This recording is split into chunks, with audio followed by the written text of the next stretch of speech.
times, okay, when you are harnessing the strength of the team, you know which job needs to be done by which person. Okay, like it's always that way, right? I mean, if there is one thing which an individual can't do, you shouldn't be, giving that job to him, or maybe first train him and then make sure uh, to actually give him that job, not before the training. And I think during these time of period, when a young when young people go into their first job, and they find themselves a bit unworthy, because they don't know certain things, they don't know the terminologies which they use in the corporates.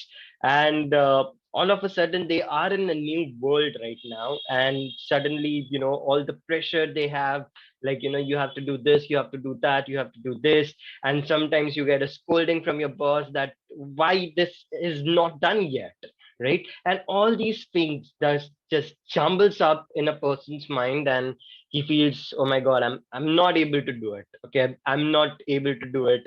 I think I should be quitting this job. I should try something else. I should try, something different in life. I'm not able to do this. And this unworthiness then, becomes loss of confidence in the long run, and people end up transitioning their career rather than, staying on the path which they once loved, but currently they are feeling unworthy in that very path, right? So what are your thoughts, Alina, when, if a person is feeling unworthy right now, let's say listening to this conversation on Spotify or Apple or iTunes, okay, what would you like to tell to that person, or say to that person?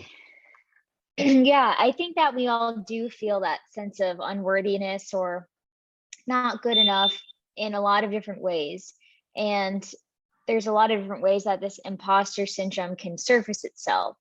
So, in college, I held different leadership roles in different student clubs and organizations and things like that.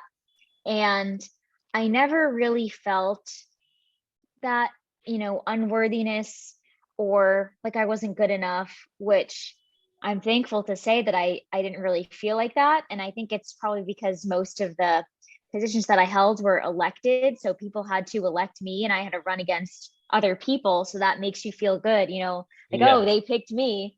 Yeah. But when I started my own business was when I started to really feel the imposter syndrome. And I didn't really know what that was at first. So I think there's probably a lot of people out there, whether they're starting their own business or even, a side hustle or something new, or whether, like you said, they are in an existing job where they're being tasked with something they think they can't accomplish. I think the first step is to realize that you are feeling unworthy and that you're feeling like an imposter, if you will. Because I think a lot of times we feel this negativity, but we don't know how to put a name to it or to identify this is what this is. Right. So I think most of us at some point do go through it, but just don't realize. And so think about, okay, is there any part of my life where I do feel unworthy? And it could even be in a relationship, a personal relationship, family, anything. And at least the thing that personally helps me is, what would I tell my friend or a fellow coworker or colleague if they came to me with the same concern? I would probably, and I've been doing this a lot with myself lately, why do I feel like I'm, being down on myself about something or not giving myself enough credit for something? Right. Or say, oh, I could have done better. But then I think, well, if my friends came to me and told me they were feeling the same way, I would say, hey, just because you could have done better doesn't mean what you're already doing and what you're already capable isn't great already. So I guess first to recognize that you are feeling this unworthiness or imposter syndrome, and then to realize, okay, what are you doing good already? And how can you use what you're doing good to help compensate or to help build more confidence in the area where you don't feel you're worthy?